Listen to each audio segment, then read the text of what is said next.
Hey guys, so I'm just going to do a quick video to show the 8 cards that I made for this month's My Monthly Hero Kit. You guys already saw the first 4, but we'll go over them again real quick. There's so much going on today, I decided not to try and edit and just get them out quickly because there's so many other videos I want to catch up on. So I already told you guys how I made these first 4, so I'm just going to run through them real quick.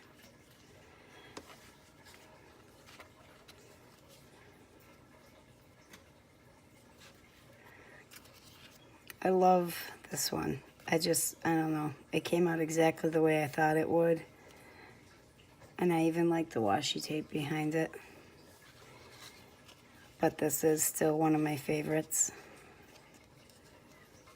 I like the simplicity. I'm not very good with simple cards. I mean, it's not too simple, but it's simple enough for me.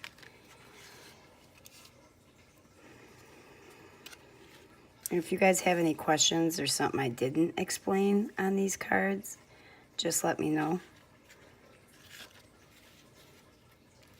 Alright, so those are the first 4. So card 5, I actually had started this in the video film footage that got erased from the first 4 cards. I wasn't sure how I was going to do it. At first I was going to do it where the card base was cut out as well, and I decided against it. It's just a regular piece of white cardstock and a piece of pattern paper there as the stripe. The thanks for being is popped up on foam tape, and I wanted to use that other roll of washi tape, so I colored and cut out 2 more, and they're just glued to the end there. These, it was just a lot of masking. I think I started at the top, and actually this one and this one are actually, they were colored and cut separate to make this longer. And you can't really tell unless you get up close and personal.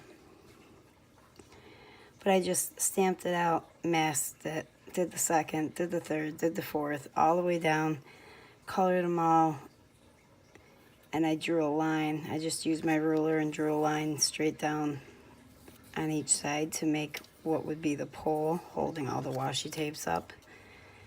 And they're popped up on foam tape.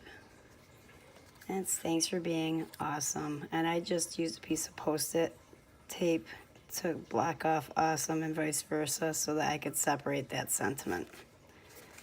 Oh, and I put a piece of the pattern paper on the inside.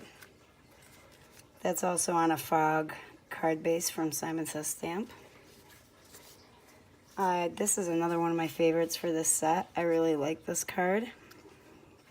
I used my liquid watercolors from Hero Arts, the Deep Ocean and the Dandelion. And I used the Deep Ocean first. And then I added a little bit of the Dandelion to what I had left of the Deep Ocean on my glass mat and made the green, and then I added a little bit of yellow in between because I started out with it like this, and I didn't want to cover the whole thing. I just wanted to have a form of watercolor, but I didn't like that space there. But at the very end I decided to turn it this way because I liked the way it looked better for the picture I was going for. And then I stamped out 3 of the watercolor bottles, and I did that with the Morning Mist. Is it Morning Mist from Versifying Claire? Yeah, Versifying Claire Morning Mist. And heat emboss those with clear embossing powder and just use my zigs to try and match up the colors to the liquid watercolor as best I could. Did the same thing with the paintbrushes. Each of the paintbrushes has one of the colors on it, and then that last one I left with black bristles. And this is just glued straight onto this background.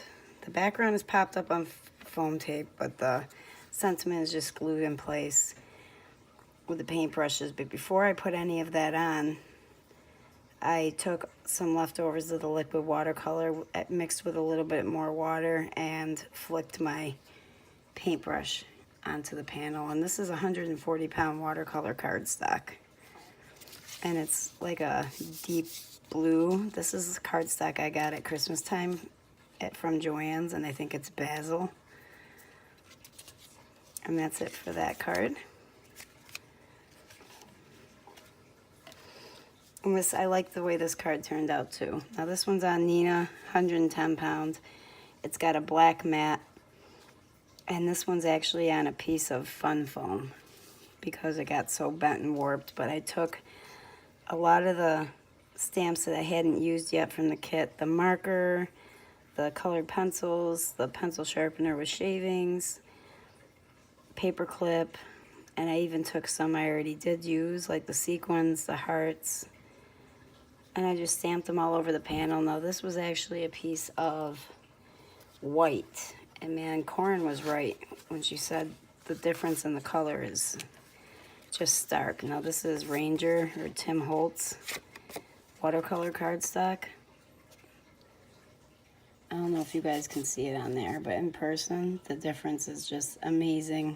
So I think I might invest in some of this just for certain things, because I like the way it's bright white behind my embossing powder.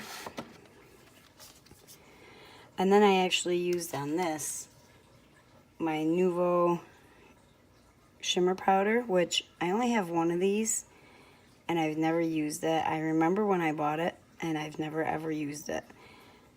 So I just sprinkled a little bit on, added some water, and I felt it looked cool. It looked really cute the way it was, but I thought it needed an additional color. So I just used a little bit of my dandelion watercolor. I mean, a tiny, tiny bit. I didn't even put a drop on. I literally touched a dropper to each spot I wanted it to be and then squirted water on.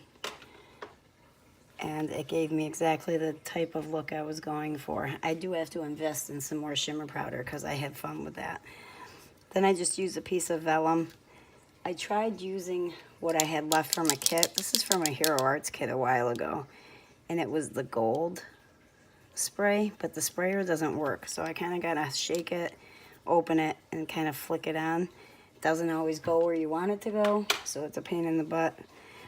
But I put some on the panel. You can only see it in certain spots, like right there. So then I decided to put it on the piece of vellum that I was going to put across it. And you can definitely see it on the vellum. And I had this crafty cutout of an alcohol ink panel a while ago. I have a whole bunch of sentiments cut out in case I need them. And it was perfect because that sentiment that came in the kit said, "Sending crafty hugs." So I didn't cut the stamp apart. I don't like doing that unless I have to, but I stamped out the sending, stamped out the hugs, and just glued my crafty sentiment there in the center. And I think the green and yellow and the gold and the alcohol inked word go perfectly with that background. And as I said, that background's popped up on fun foam to kind of straighten out the panel. And that's it for card 7. And card 8 went in 1,000 different directions before I finally decided what I was going to do. Now, for the first time ever, I used this, I think it's an eek tool. Dan got it for me in my stocking for Christmas. There's actually 2 of them. This one has a single runner. Oops. And this one has a double runner. And then I used the back of my stamp scrub pad, which I never use to clean my stamps. So I decided to use it for this. To put my paper on, here's a sample paper I wanted to show you guys. And I was trying to do this along the edge of the paper, and I already had the paper trimmed down. And I just held my ruler up against it. Let's do it over here so I can show you guys. Because you don't need one of these to do this card. That was my whole point of this. But the thing was, I would line up my ruler, I was going for about 1/4 of an inch. And it was bending, and if this wasn't going down, it was bending my paper, and my straight line was curving. Plus I tore up the edge of the paper on the actual card, so I had to trim it down. And not only that, I mean, obviously it wasn't working on the glass mat, so I had to use something giving underneath it, something with some give, but it still wasn't poking all the way through the paper. So I was taking, let me zoom in here a little bit. was taking my pokey tool, my Tonix Studio pick, and I was just going into the holes that were already there, well, that were pressed into the paper but not fully through. And I was just poking through the paper where the measured out depressions were. And that seemed to work. But I did learn a few things while making this card. Number one, don't trim your paper down until after you get the design you want. Then trim your paper down, because otherwise you're gonna get wrinkled, ripped up edges. The second thing I discovered was you don't need this tool. Just take a ruler. You know, you can draw light pencil lines if you want, and line it up where you want it, and just go across with your pokey tool. That's what I ended up doing with one of the lines.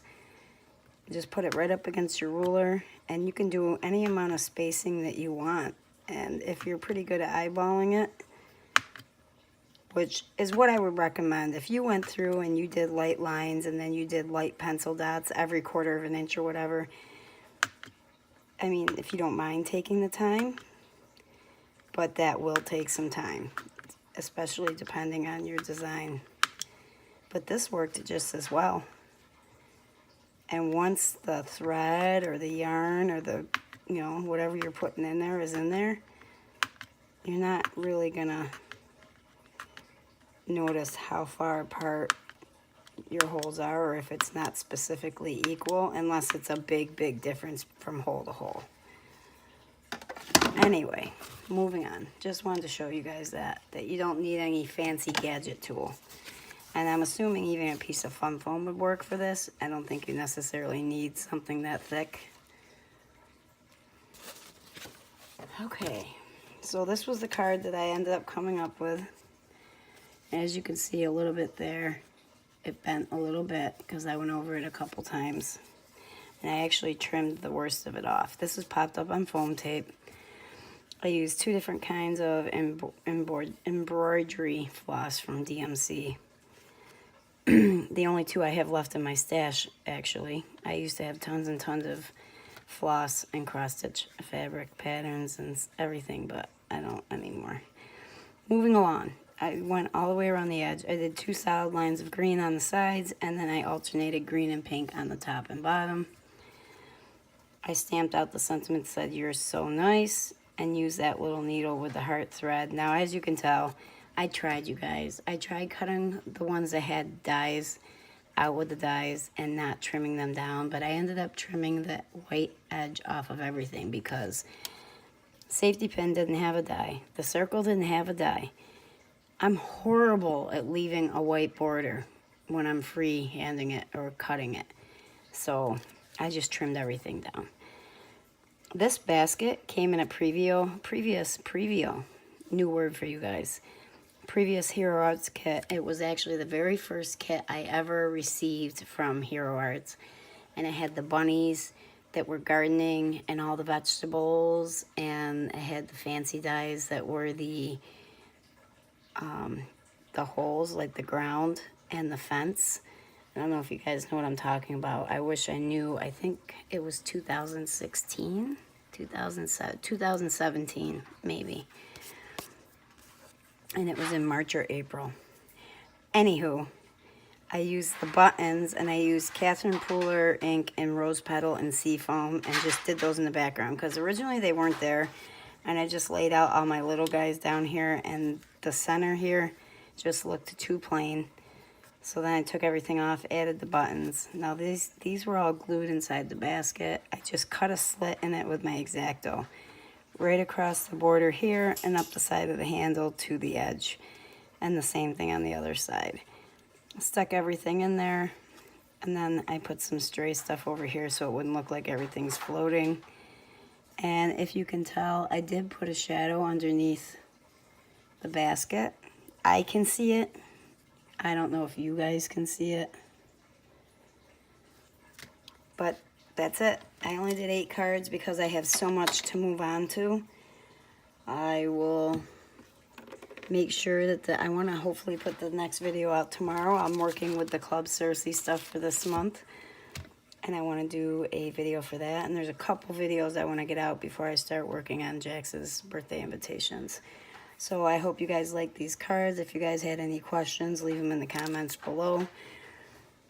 And if you're not a subscriber and you like what you see here, please hit the subscribe button, and don't forget to hit the notification button so you can be notified of any giveaways. And there is at least one giveaway a month. Speaking of which, next month there will be 2 giveaways, as long as there's nothing unforeseen that happens. Thanks to Brina, who won this month's prize. She wanted to split it and have another winner this month, but to me, splitting the prize wouldn't have made them 2 actual prizes. It just wouldn't have been enough. You would have been missing pieces for the prize to work. So I decided that next month there'll be 2 prizes for the monthly giveaway. So you guys make sure to say thank you to Brina in the comments below. And I will talk to you guys again very soon. Bye-bye for now.